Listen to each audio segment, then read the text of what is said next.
इसके बाद में चलते हैं अपन ऐसी जो इंद्रियां हैं वो कितने प्रकार की है। अब आप बोलोगे आप हमको ना बच्चों वाला पढ़ाते रहते हो, कल गति पढ़ाई थी और आज क्या पढ़ा रहे हो, हिंदी पढ़ा रहे हो। स्वस्तिक, स्वस्तिक नहीं सॉरी स्वस्तिक। आपसे पूछ रहा हूँ, बताओ चक्षु इंद्रिय क्या होती है, इशारे से बता सकते हो आप। स्वस्ति जयपुर, चक्षु इंद्रिय क्या होती है, ये चक्षु इंद्रिय थी, बहुत बढ़िया। फिर बताना है कहाँ है देशना, प्रांश निप्रांशी, ऋषभ पंडित जी बताएंगे। ऋषभ पंडित जी, कर्ण इंद्रिय क्या होती है,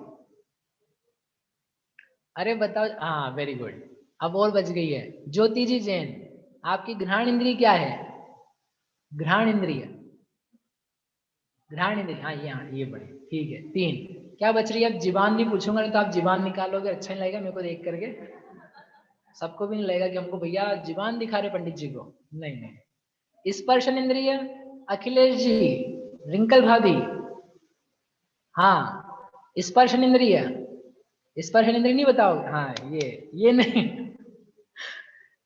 अब मैं आपकी जो बच्चों की पढ़ाई है ना, आप मुझे कह रहे हो बच्चों की पढ़ाई है, मैं कह रहा हूँ आपकी पढ़ाई बच्चों की है। ये जितना आपने बताया है ये सारा का सारा यहाँ साफ होने वाला है। साफ इसलिए होने वाला है, ये कर्ण इंद्रिय है, ये चक्षु इंद्रिय है, ये घ्राण इंद्रिय है, ये रसना इंद्रिय है, ये शरीर है वह स्पर्शन इंद्रिय।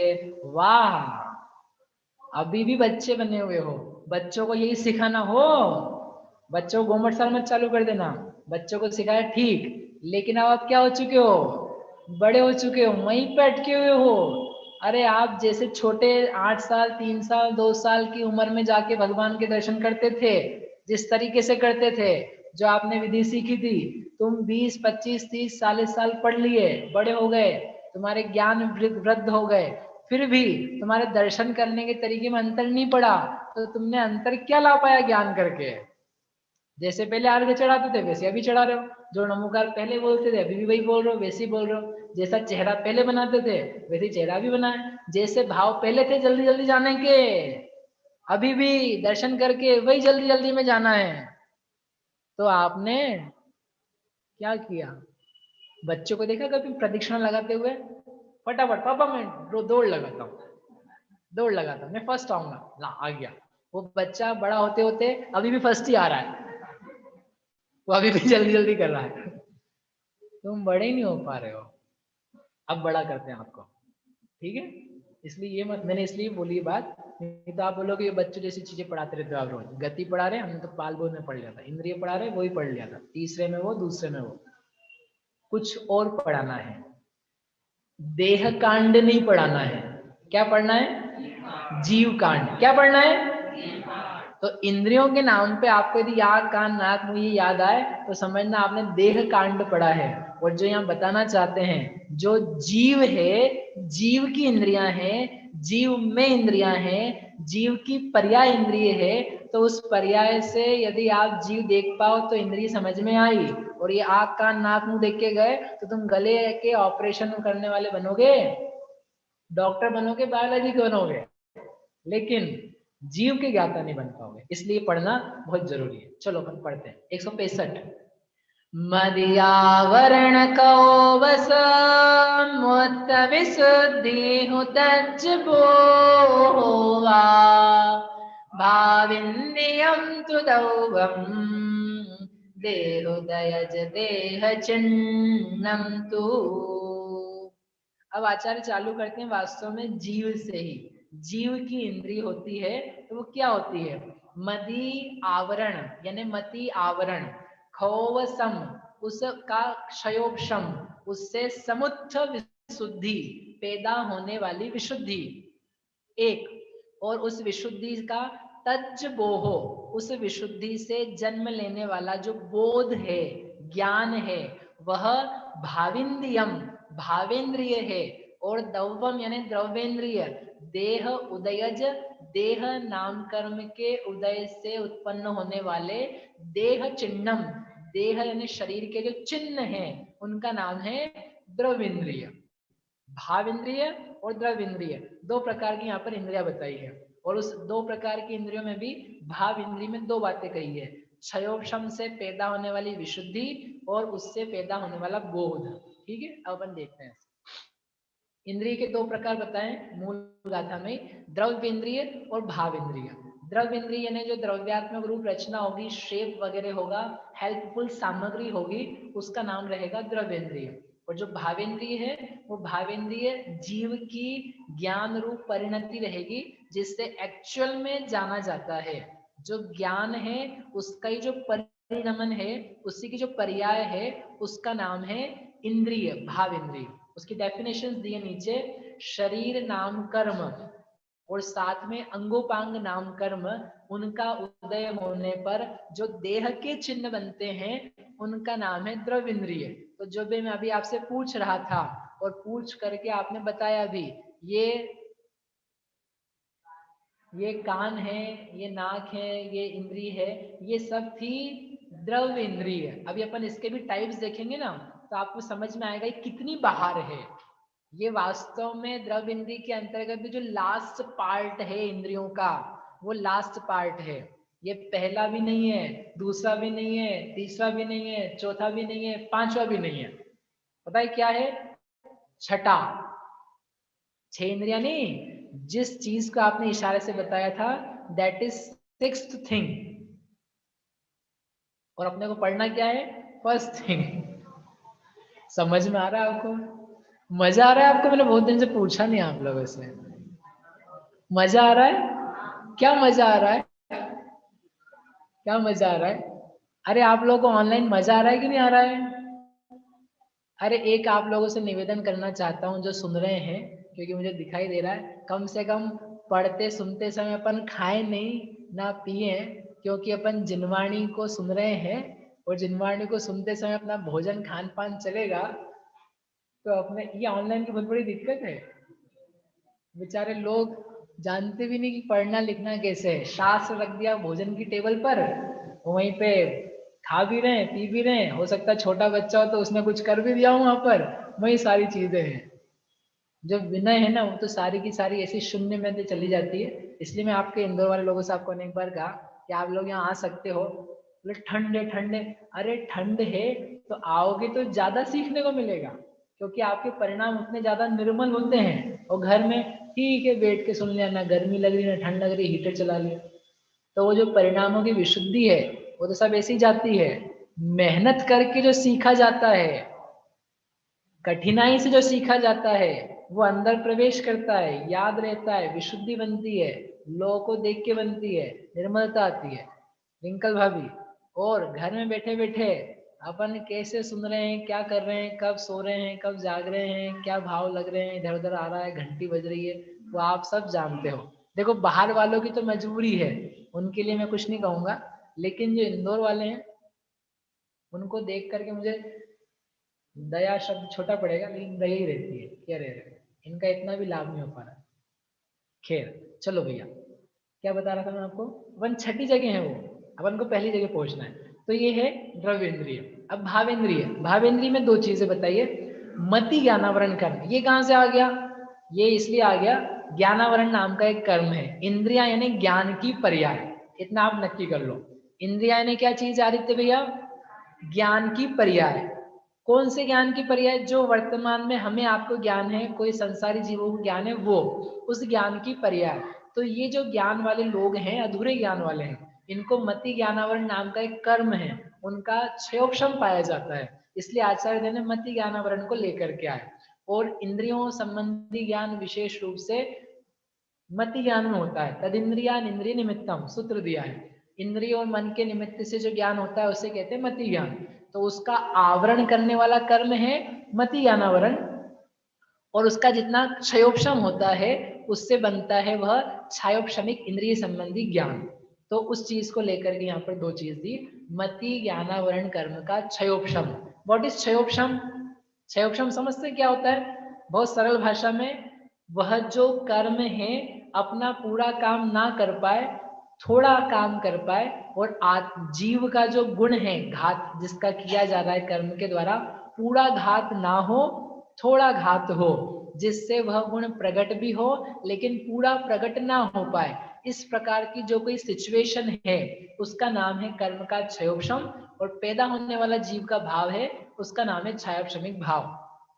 इसकी पूरी एक स्टैंडर्ड डेफिनेशन है, वो अभी मैं नहीं बता रहा हूँ क्योंकि वो अपन गुणस्थान में देख चुके हैं, वो थोड़ी अलग कॉन्टेक्स्ट में चली जाएगी। लेकिन इतना आप समझना, कर्म का क्षयोपशम यानी कर्म तत्संबंधी जीव के गुण का पूरा पूरा घात नहीं कर पा रहा है, थोड़ा जीव की शक्ति प्रकट भी है। तो मति ज्ञानावरण ने घात नहीं कर पाया, क्षयोपशम हुआ यानी मति ज्ञान थोड़ा प्रकट है। जो प्रकट कैपेबिलिटी है, विशुद्धि है, जो उसमें क्षमता प्रकट हुई है वर्तमान पर्याय में, उसका नाम है भावेंद्रिय। और उसी से पैदा होने वाला जो ज्ञान है उसका नाम भी है भावेंद्रिय। इसके दो भेद आएंगे, वो अपन हम देखते हैं। भावेंद्रिय दो प्रकार की है। कौन कौन सी दो प्रकार की है? पहली कौन सी दिख रही है? पहली कौन सी है? लब्धि। दूसरी कौन सी है? दूसरी कौन सी मीना जी? उपयोग। दो प्रकार हो गए, लब्धि और उपयोग। बस अब वो जो अपन ने दो सीखे थे वही यहाँ करने हैं। जो मति ज्ञानावरण के क्षयोपशम से उत्पन्न निर्मलता है, विशुद्धि है, उघाड़ है, प्रगटता है, वर्तमान पर्याय में आप यूज करो कि नहीं करो, उसका नाम है लब्धि। इसका नाम है लब्धि। The thing that you have, वो स्वभाव की बात नहीं कर रहे हैं हम। कौन सा? त्रैकालिक सर्वज्ञ स्वभाव। वो सर्वज्ञ स्वभाव वर्तमान पर्याय में व्यक्त नहीं हुआ है, लेकिन लब्धि वो चीज है जो आपके व्यक्त हो चुकी है। और उस लब्धि के साथ में जब उसका प्रयोग किया जाता है, उसका नाम है उपयोग।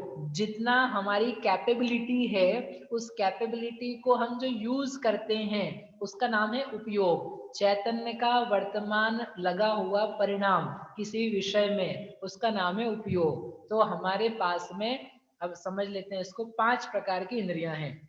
आप सभी पंचेंद्रिय हो, ठीक है? स्पर्शन रसना घ्राण चक्षु कर्णी, 5 प्रकार की इंद्रियां आपके पास है। तो आपके पास पांचों इंद्रियां हमेशा रहती है। आपके भीतर देखना, ये आँख कान नाक मुंह से नहीं लगाना है। वो जो आपकी क्षयोपशम की विशुद्धि है, आपको कैपेबिलिटी है, वो पांचों इंद्रियों की आपको है कि नहीं है? आप फील करते हो कि नहीं कि मैं देख सकता हूँ, मैं सुन सकता हूँ, मैं सूंघ सकता हूँ, मैं चख सकता हूँ, मैं छू सकता हूँ? ऐसी आपको एक फीलिंग है कि नहीं है रोहित? है कि नहीं है? बढ़िया है। और आप जो पांचों चीजें हैं उनको कंटिन्यूअसली आप यूज करते हो क्या? जैसे यहाँ बैठे बैठे आप लोग स्वाद ले रहे हो क्या? नहीं ले रहे। आप सूंघ सूंघ करके फूल, इत्र, फुलेल वगैरह सूंघ सूंघ करके यूज कर रहे हो क्या? नहीं कर रहे हो। आप देख रहे हो क्या? देख रहे हो। सुन रहे हो क्या? सुन रहे हो। छू रहे हो क्या? बार बार छू रहे हो क्या? छू रहे हो ठंड को भैया। तो ठीक है, अब ये मान लेते हैं आप 3 इंद्रियों का यूज कर रहे हो, बाकी की 2 चीजें क्या आपके पास है? और थोड़ा सा सिद्धांत ये है, एक समय में एक इंद्रिय का प्रयोग होता है। जिसका प्रयोग होता है वो कहलाता है उपयोग, और जिसका प्रयोग नहीं होता है वो अभी आपके उपयोग में नहीं है, लेकिन वो पाई जाती है। जैसे एक एग्जांपल के लिए, एक व्यक्ति है, उस व्यक्ति के पास पासपोर्ट है, उस पासपोर्ट में 5 कंट्रीज के वीजा स्टाम्प लगे हुए हैं। ठीक है, वीजा समझते ना, बाहर जाने के लिए चाहिए रहता है। तो एक पासपोर्ट में 5 कंट्रीज, 5 देशों के वीजा के स्टाम्प लगे हुए हैं। तो वो व्यक्ति कितने देशों में भ्रमण कर सकता है वीरेंद्र भैया? 5 देशों में कर सकता है, लेकिन एट ए टाइम एक बार में कितने देशों में जाएगा? एक में कि 5 में? 5 में जाने के लिए आपको हो कुछ और बनना पड़ेगा। 5 में जाने के लिए आपको यहाँ से जा करके देव बनना पड़ेगा, तो 5 देशों में जा पाओगे। तो एक समय में कितने देश में? एक में। बस ऐसे ही काम है, 5 देश में जा सकता है लेकिन जाता एक देश में है। ऐसे 5 इंद्रियों की कैपेबिलिटी है पंचेंद्रिय को, लेकिन यूज करता है एक बार में एक, फिर चेंज करता है, फिर दूसरी यूज करता है, चेंज करता है, तीसरी यूज करता है। तो वो जो यूज हो रहा है उस यूज का नाम है उपयोग, और जो उसके पास कैपेबिलिटी है उसका नाम है लब्धि। ये दोनों की दोनों ही चीजें पर्यायात्मक है।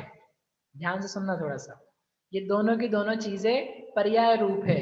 हर पर्याय में लब्धि और उपयोग पाया जाता है, परिणमता है। और आप उसको फील करते हो, आप उसको जानते हो, अनुभवते हो। अभी तो आपने कहा एक इंद्रिय को जानते हैं, एक इंद्रिय से कोई विषय जाना जाता है, but at the same time आप लब्धि का प्रयोग करते हो। कैसे प्रयोग करते हो, कैसे प्रयोग करते हो? अभी आपसे कहा था ना, आपको बैठे बैठे भले आप देखो, चाहे सूंघो, चाहे चखो, वॉट एवर यू डू, आपको एक भाव भासना अपने आप में फील होती है कि नहीं, मैं सब कर सकता हूँ, मैं चख भी सकता हूँ, मैं सूंघ सकता हूँ, देख सकता हूँ, मैं सूंघ सकता हूँ। कर नहीं रहे हो, but do you have the feeling और नॉट? मांगीलाल जी बम्बई, आपको बैठे बैठे एक इंद्री का प्रयोग है, लेकिन आपको अनुभव में आता है कि नहीं? एक भी इंद्री की फीलिंग आप कम कर दो, आप घबरा जाओ, आपको लगे मैं देख नहीं सकता हूँ, मैं देख नहीं सकता हूँ, मैं चख नहीं सकता हूँ। एक भी इंद्रिय की लब्धि की फीलिंग वर्तमान पर्याय में यदि आप डिस्काउंट कर दो, माइनस कर दो, आप अपने आप में विचित्र महसूस करो। वो जो आप फील कर पा रहे हो, I can do all this ज्ञान, दैट इज कॉल्ड लब्धि की फीलिंग। और जो आप ज्ञान कर रहे हो उसका नाम है उपयोग की फीलिंग। जो वर्तमान उपयोग में चल रहा है, ज्ञान में आ रहा है, वो उपयोग कहलाता है।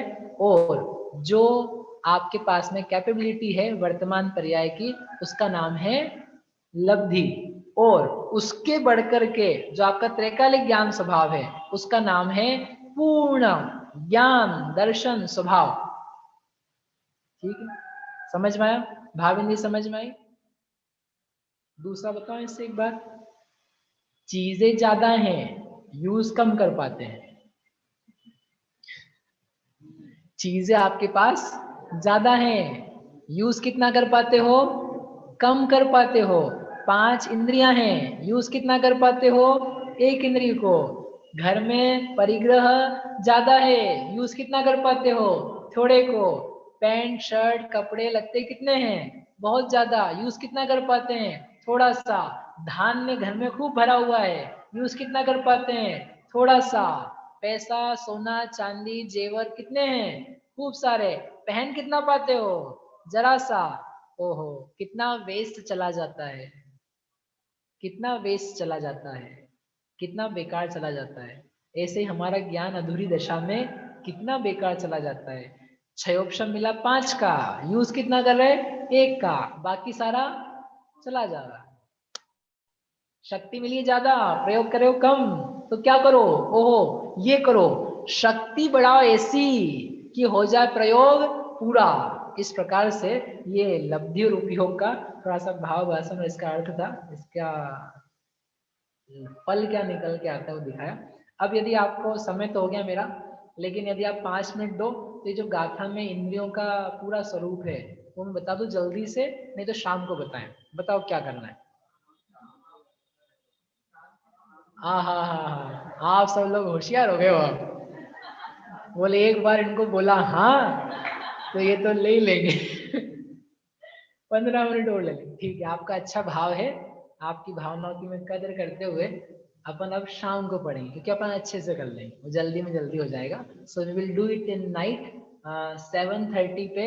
इंद्रियों का जो द्रव इंद्रिय का प्रकरण रह गया है वो अपन चालू करेंगे, और उससे बहुत अच्छा समझ में आएगा। ये आएगा अपने को कि जो हम आँख कान नाक में बता रहे थे वो कहाँ पर है, और ये जो बताना चाहते हैं वो कहाँ पर है। ये जो कुछ बताया है वो आपको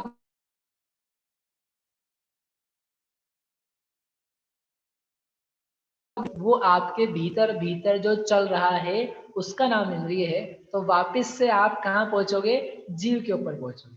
और